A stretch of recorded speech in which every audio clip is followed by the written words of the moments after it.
I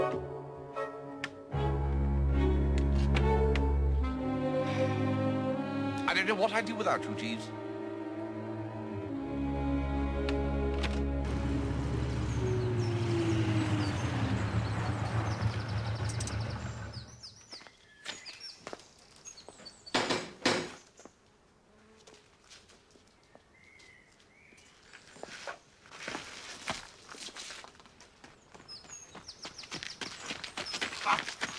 There you are.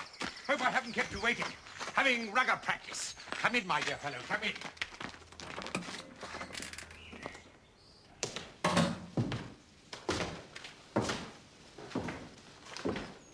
Make yourself comfortable, my dear fellow. I'll just get these boots off.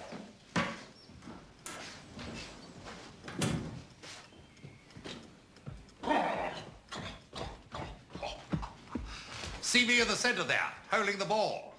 My last year at school. I skip at the side that season. Oh, really? You fond of rugger? I've never got into it, no. Good God. Mind you, I didn't get much of it after leaving school. They stationed me in West Africa. Really? Tried to teach the natives the game, but had to give it up. Too many deaths. Yeah, it's got a bit tricky for a while. Deaths? Well, hard ground, you see, and the heat. Still retired now, and I'm going to make Hockley-cum-Meston the best rugger village in Gloucestershire. But what we need, though, is a good prop foreman, and I'll be damned if I can find one. Still, you don't want to hear all this. You want to hear about my Brazilian expedition. Oh, you've been to Brazil? Well, didn't you know I'd been to Brazil? Nobody tells me anything. You are the chap from the Daily Express. No? Oh, good Lord. I thought you must be the chap who wanted to talk to me about my Brazilian explorations. Oh, you're an explorer. Does the name Herbert Plank mean nothing to you? Is your name Plank? Well, of course it is. What an odd coincidence. You know, I've been looking for a character called Plank. I have here a sort of a whatnot. Where did you get that? If you just give me £5 for it. You've stolen that? So that's it. I've got your number now. You won't get any £5 from me, my man. I'm going to call the police. That won't be necessary, sir. Who the devil are you? Chief Inspector Witherspoon, sir, Scotland Yard. Has this man been attempting to obtain monies from you, sir? Yes. Can't say I'm surprised. We've had our eye on this one for a long time now. I suspected from the first. Nasty hangdog look he's got. See that statuette he's holding? I sold that to Sir Watkin Bassett for £1,000. And he has the cool cheek to try and sell it to me for £5. He's stolen it, of course. Did he indeed, sir? Well, with your permission, I shall impound the object, sir. We'll be needing that as evidence. Come along, Joe. The game is up. Thank you for your help, Major Plank.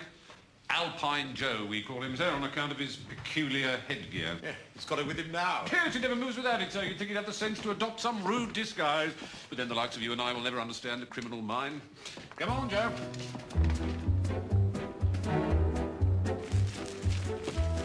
What on earth is going on, Jeeves? The truth about the statuette transaction came to light, sir. What truth? Which transaction?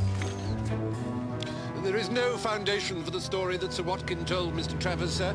In actual fact, he did pay Major Plank £1,000 for the object. Well, why on earth did he tell Uncle Tom he only paid a £5? He acted from a desire to exasperate Mr. Travers. Mr. Travers is a collector, and collectors are never pleased when they learn that a rival has acquired an objet d'art of great value at a nugatory price. If you could let me off here, sir. Why do you want to get out here? Sir Watkin has now discovered the absence of the statuette, sir.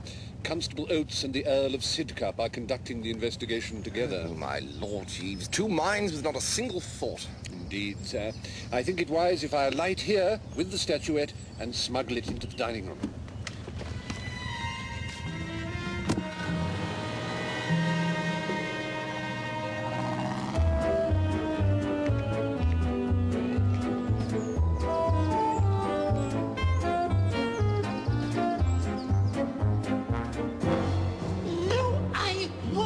Put your hands up.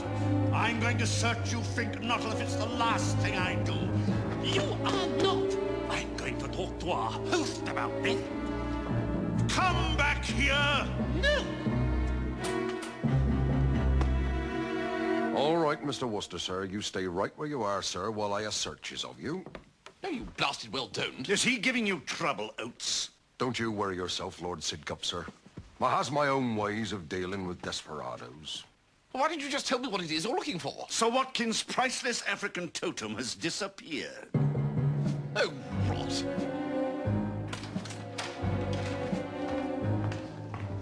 Now, Wooster, what do you see? What do you mean, what do I see? Don't palter with me, Wooster. Beg your pardon, Don't Lord interrupt me, Oates, while I'm interrogating the criminal. Yes, Lord Sidcup. Quiet, man. What your friend is trying to tell him is that there is a singularly unattractive black statuette on the table. What? Is that what you're looking for?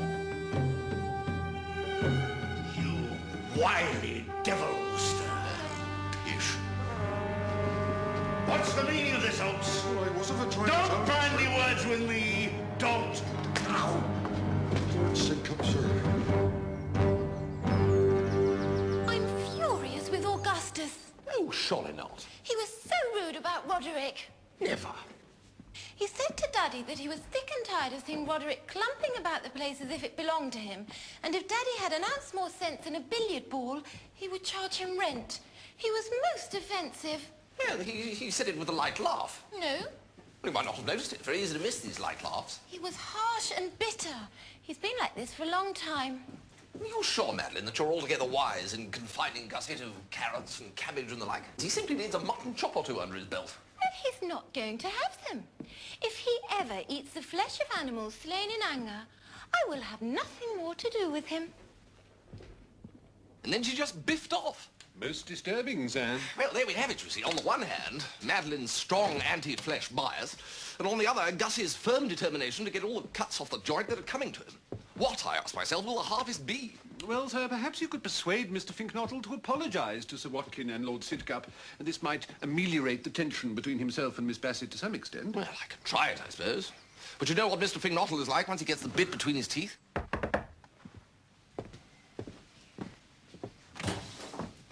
It's back. I know it's back. I brought it back. Oh, Bertie, you are a complete fool. Well, I like that. It was you who got the story all wrong. Are you going to pick on every little thing I do? Well, you'll just have to get it back to Major Blank again. Well, how can I? He thinks I'm Alpine Joe.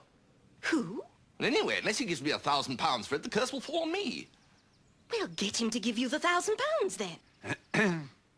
You'll pardon me for interrupting, Miss Bing, but there may be another way out of this dilemma.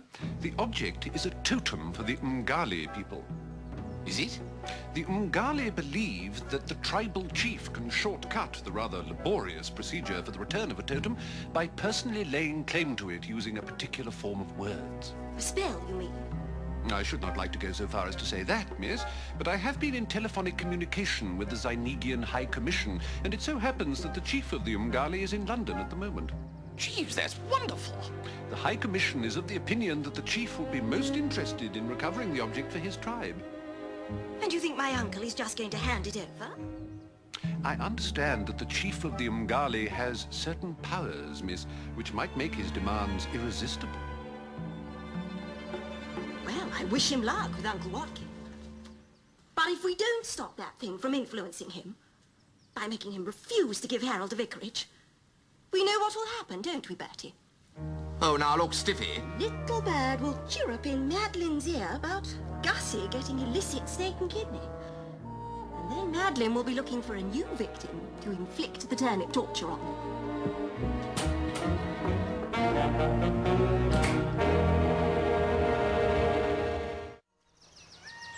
Women always put a damper on things, don't they, Jeeves? They're brought up to believe that it is part of their duty to restrain male optimism, sir. And indeed, in this case, there may be cause for restraint. The High Commission informs me that the chief will probably be loath to miss tomorrow afternoon's programme of racing at Ascot, sir. Good Lord, Jeeves, well, what do we do if he doesn't turn up? I can only suggest that somebody impersonates him, sir. Oh, no. No, absolutely not, under no circumstances. But it wouldn't do any good anyway. Unless I actually was the chief, the curse would just be on me again. But you surely don't believe in the curse, sir? Oh, no, that's right, I don't, do I? No. Well, so long as your performance is sufficiently convincing to provoke Sir Watkin into giving you the statuette. Well, it isn't going to convince anyone, Jeeves, because it isn't going to happen. Oh, Lord, I'd better go and try and persuade Gussie to apologise to Spode and Sir Watkin. Do you know what I feel like, Jeeves? No, sir. I feel like that little Dutch boy with all his fingers and toes in various holes in the dike. Come in. Ah, what ho, Gussie? Oh, hello, Bertie. Do you know that Spode creature tried to search me? Well, yes, actually, that's... What are you doing? I'm putting on my galoshes. What for? I'm going for a walk with Emerald.